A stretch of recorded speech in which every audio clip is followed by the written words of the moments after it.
Miss Roxanne Myers was up on the upper floor, or the first floor, from the ground floor. Right. Was she saying anything? Yes, she was saying that they need to vacate the building, people need to vacate the building. And was she giving a reason for wanting people out of the building? No reason was given at the time. Was she speaking in a soft voice, a loud voice? How was she speaking? She was shouting in an aggressive manner. That was Assistant Commissioner and Head of the Presidential Guard Edgar Thomas. The instruction from Roxanne Myers as Deputy Chief Elections Officer was simple but persistent. Thomas said she repeatedly shouted in the most aggressive tone to clear the building of everyone. Thomas was the most senior person in charge of security at the Ashman's building and the division altogether. When Thomas refused to do so, Myers reportedly relied on his deputy Philip Azor, Deputy Commissioner Maxine Graham, and the two former commissioners Leslie James and Nigel Hoppie. Thomas recalled that 3 days after the elections on March 5, 2020, he received a call about a bomb scare at Mingo's office where the tabulation for District 4 was ongoing. The office was housed inside the Ashman's building on the corners of High and Hatfields Street, Georgetown. This is after he had responded the previous day, March 4, 2020, to a complaint that the GECOM staff, who he identified as Enrique Livan, was attempting to change figures already tabulated and placed in an Excel document. The Chief Elections Officer at the time, Keith Lowenfield, had reportedly given assurances that he would correct any inconsistencies in the tabulation. But by March 5, things took a turn for the worse and Thomas came under heavy pressure from his superiors to carry out Myers' instructions. In my own opinion, after this issue with Miss Roxanne Myers, it is my humble opinion that they were in support of her, and Mr. Hoppie would have known that they are there. That's why I didn't contact him. That was just your view. That's your opinion you held at the time. At the time. Thomas said at the time, although he was in uniform, he felt like her instructions to leave the building were also directed at him.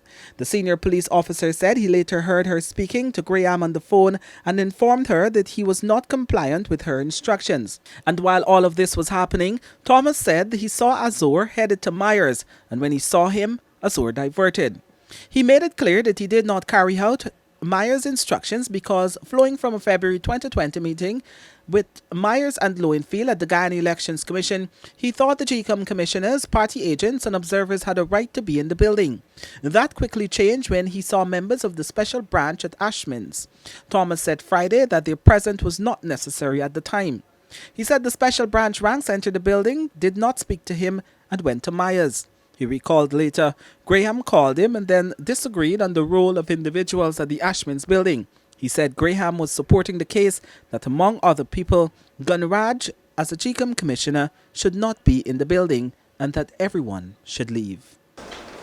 But before that, Ms. Myers was in a conversation with Deputy Commissioner Graham, indicating within my hearing, indicated to her that Thomas is not compliant, which Thomas, the Assistant Commissioner, is not compliant with the instruction to get out, people out of the building. One minute, Mr. Thomas. You said she was in conversation with Deputy Commissioner. Yeah. Where was Deputy Commissioner? At headquarters, by phone. So you assumed she was speaking to him? No, I know she was speaking because I heard. You heard her speaking to someone? Ms. Graham, I know for a fact, because the conversation was that loud that I could have tell you that I could have be certain that it was Ms. Graham, because something happened thereafter. Okay. You recognize Ms. Graham's voice? Yes. Thomas pointed out that Hoppie was in charge of the special branch, but only the commissioner has the authority to dispatch members of TSU. Thomas said several calls to Commissioner Leslie James went unanswered. He was calling the commissioner to tell him that based on what has occurred, he's no longer in charge and was seeking permission to leave. He returned to the location the following day, March 6, 2020, and saw barricades erected. Again, he did not give those instructions. But Graham later called to tell him that he was no longer in command of the division. She gave no reason, but told him that the commissioner was not pleased with his performance and he will be reassigned. And that was followed by a letter handed to Thomas by Deputy Commissioner Williams, which confirmed that he was reassigned as a patrol officer at Force Headquarters. He was given no desk or office to use and only showed up to work twice monthly until he was promoted to head of the Presidential Guard when the government changed in August 2020. Thomas has served a total of 39 years in the Guyana Police Force and said that at the time he got the clear feeling that he was not welcomed there. The Commission of Inquiry continues on Monday at 9.